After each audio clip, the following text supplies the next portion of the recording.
മലപ്പുറം കരുവാരക്കുണ്ടിൽ പിടികൂടിയ കടുവയെ Amarambalam RRT south division കേന്ദ്രത്തിലേക്ക് മാറ്റി. ചികിത്സയ്ക്ക് ശേഷം കടുവയെ തൃശൂർ മൃഗശാലയിലേക്ക് കൊണ്ടുപോകും.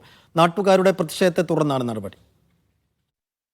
കഴിഞ്ഞ മെയ് 15-നാണ് കാളികാവ് പാറശ്ശേരിയിൽ ടാപ്പിംഗിന് പോയ ചോക്കാട് സ്വദേശി ഗഫൂർ കടുവയുടെ ആക്രമണത്തിൽ കൊല്ലപ്പെട്ടത്. 1.5 മാസത്തെ തെരച്ചിലിനൊടുവിലാണ് കടുവയെ പിടികൂടാനായത്.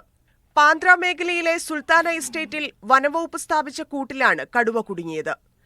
രാവിലെ തൊഴിലാളികളാണ് കടുവ കൂട്ടിൽ കുടുങ്ങിയത് കണ്ടത്. തുടർന്ന് വനംവകുപ്പ് ഉദ്യോഗസ്ഥരെ വിവരം അറിയിക്കുകയായിരുന്നു.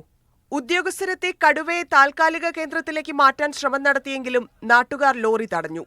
കടുവയെ മൃഗശാലയിലേക്ക് മാറ്റണമെന്നായിരുന്നു ആവശ്യം.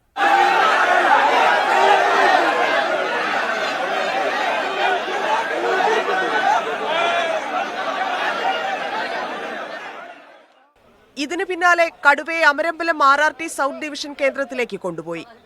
ചികിത്സയ്ക്ക് ശേഷം തൃശൂർ മൃഗശാലയിലേക്ക് മാറ്റുമെന്ന ഉറപ്പ് ഉദ്യോഗസ്ഥർ നൽകി. ഇതിനുശേഷമാണ് നാട്ടുകാർ പ്രതിഷേധം അവസാനിപ്പിച്ചത്.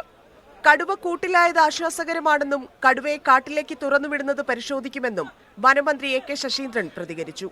മറ്റ് പരിശോധനകൾ നടത്തിയതിനു ശേഷം വനംവകുപ്പിൻ്റെ തന്നെയുള്ള വന്യജീവി സംരക്ഷണ കേന്ദ്രത്തിലേക്ക് മാറ്റണമോ അല്ല ഉൾക്കാടിലേക്ക് വീണ്ടും അയക്കണമെന്ന കാര്യമൊക്കെ ഒരു വിദഗ്ധമായ ആലോചന നടത്തിയിട്ട് മതി എന്നൊരു നിലപാടാണ് സ്വീകരിച്ചിരിക്കുന്നത്.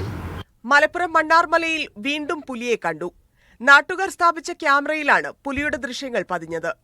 ഒരാഴ്ചക്കിടെ 3-ാം തവണയാണ് പുലിയുടെ ദൃശ്യം ക്യാമറയിൽ പതിയുന്നത്.